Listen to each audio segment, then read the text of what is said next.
आज मैं लेकर आई हूँ पिज़्ज़ा नान की ऐसी रेसिपी जो कि बहुत कम ख़र्च में और बहुत कम वक्त में तैयार होती है और बग़ैर यीस्ट के तैयार होती है। बच्चों के लंच बॉक्स के लिए एक परफ़ेक्ट आइडिया है। तो शुरू करते हैं आज की मज़ेदार सी रेसिपी। अस्सलाम वालेकुम, welcome to Muslims kitchen. Pizza naan या चिकन कुलचा बनाने के लिए यहाँ पर मैं ले रही हूँ 1 कप नीम गर्म दूध, 1 टेबलस्पून चीनी इसमें ऐड कर दूँगी, हाफ़ टी स्पून इसमें नमक डाल दूँगी, तकरीबन 6 टेबलस्पून ही इसमें घी ऐड कर दूँगी। यहाँ पर मैं घी का इस्तेमाल कर रही हूँ, अगर आपके पास ऑयल है तो ऑयल भी इस्तेमाल कर सकते हैं। अच्छी तरीके से सब चीज़ों को मिक्स करना है। मिक्स करने के बाद इसमें मैदा ऐड कर देना है। यहाँ पर मैं 2 कप मैदा ऐड कर रही हूँ। यहाँ पर अगर आप चाहें तो फ़ाइन आटे का भी इस्तेमाल कर सकते हैं। इसके बाद 2 बड़े चम्मच दही ऐड कर दूँगी और 1 टीस्पून बेकिंग पाउडर ऐड कर दूँगी। अगर आप नान ज़्यादा फ्लफ़ी चाहते हैं, ज़्यादा फूला हुआ चाहते हैं तो आप 1 टेबलस्पून भी बेकिंग पाउडर ऐड कर सकते हैं। ये डालने के बाद अच्छी तरीके से डो को गूंद लेंगे जैसे आटा गूंदते हैं। बस आपने इस बात का ख़याल रखना है कि जिस कप से आपने आटे को मैयर करना है, इसी कप से आपने दूध को भी मैयर करना है। यानी यहाँ पर मैंने 2 कप आटा और 1 कप दूध लिया था, जो बिल्कुल परफ़ेक्ट है। 1/4 कप यहाँ पर घी इस्तेमाल होगा, जो मैं थोड़ा थोड़ा करके सारा ऐड कर दूँगी। बस इस तरह से डो को गूंद लेंगे और इसको कवर करके 15 मिनट के लिए रख देंगे। यहाँ पर अब नान की फिलिंग तैयार करनी है, जिसके लिए मैंने चिकन लिया है, जिसको छोटे छोटे क्यूब्स में मैंने कट कर लिया था।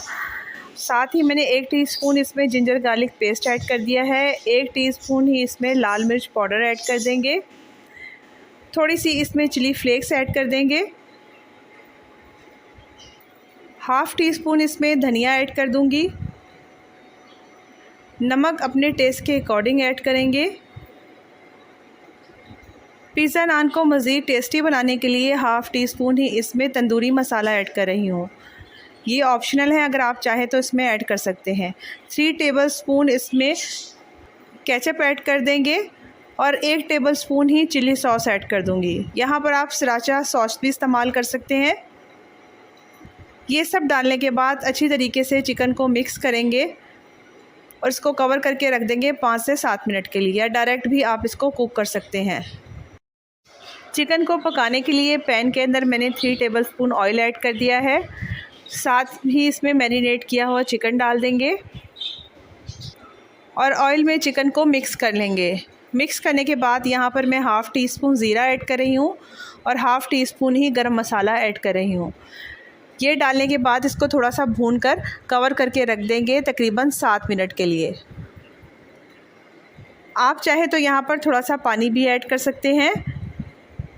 यहाँ पर 7 मिनट हो चुके थे, चिकन भी बहुत अच्छे तरीके से गल चुका है, मसाला भी इसका ड्राई हो गया है। अब मैं इसको चम्मच की मदद से ही मैश कर लूँगी और इसको अलग प्लेट के अंदर निकाल लेंगे, ठंडा होने के लिए रख देंगे। यहाँ पर डो भी बहुत अच्छे तरीके से राइस हो चुकी है। अब मैं 4 बराबर हिस्सों में इसको डिवाइड कर लूँगी और इसके पेड़े बना लूँगी। अब इसमें से एक पेड़ा लेंगे और इसको थोड़ा सा बेल लेंगे। यहाँ पर फिलिंग भी हमारी ठंडी हो चुकी है। सबसे पहले 2 टेबलस्पून फिलिंग पेड़े के अंदर रख दूँगी। इसके बाद मैं इसमें शिमला मिर्च कटी हुई बिल्कुल बारीक सी वो डाल दूँगी और ऊपर से मैं चीज़ डाल दूँगी। यहाँ पर चीज़ ऑप्शनल है, अगर आप डालना चाहें तो डाल सकते हैं, लेकिन अगर आप पिज़्ज़े का टेस्ट चाहते हैं तो चीज़ ज़रूर डालें, इससे बहुत टेस्टी बनता है ये। इसके बाद इसकी साइडों को उठा के हर तरफ से इसको बंद कर देंगे और दोबारा से इसका गोल सा पेड़ा बना लेंगे। थोड़ा सा मैदा डस्ट करके दोबारा से इसको बेल लेंगे। आपने इसको ज़्यादा नहीं बेलना, क्योंकि इसमें फिलिंग है, तो इसको बिल्कुल मीडियम साइज़ का रखना है। इसके बाद इसकी एक साइड के ऊपर पानी लगा देंगे। यहाँ पर पैन को पहले ही मैंने चूल्हे पे रखा था लो फ्लेम के ऊपर, थोड़ा सा इसमें पानी भी डाल दिया है। अब मैं इसमें नान डाल दूँगी। यहाँ पिज़्ज़ा नान के ऊपर थोड़ा सा बटर लगा देंगे और ऊपर से थोड़े से मैं सीड्स डाल दूँगी। लो फ्लेम पर रखे हुए नान को तकरीबन 2 से 3 मिनट हो चुके थे। अब मैं इसको पलट दूँगी और ये देखिए नीचे से कितना अच्छा गोल्डन कलर निकला है। अब इसके ऊपर थोड़ा सा बटर भी लगा देंगे। फ्लेम को आपने बिल्कुल लो रखना है, ज़्यादा हाई नहीं रखना वरना नान जो है वो ख़राब हो जाएगा, जल जाएगा। मैं यहाँ पर नॉन स्टिक पैन का इस्तेमाल कर रही हूँ। आप ये रेसिपी तवे के ऊपर भी बना सकते हैं बहुत आसानी से। साइडों को भी हम प्रेस करते जाएंगे ताकि साइडें जो है वो कच्ची ना रहें। और इसके बाद इसको पलट लेंगे और इस तरह से बहुत ही मज़ेदार, बहुत ही टेस्टी पिज़्ज़ा पराठा या पिज़्ज़ा नान हमारा रेडी हो चुका है। आप इसको बच्चों को लंच में दें, ब्रेकफास्ट में दें, बहुत हेल्दी है, बहुत टेस्टी है। बच्चे भी शौक़ से खाएंगे और बड़े भी शौक़ से खाएंगे।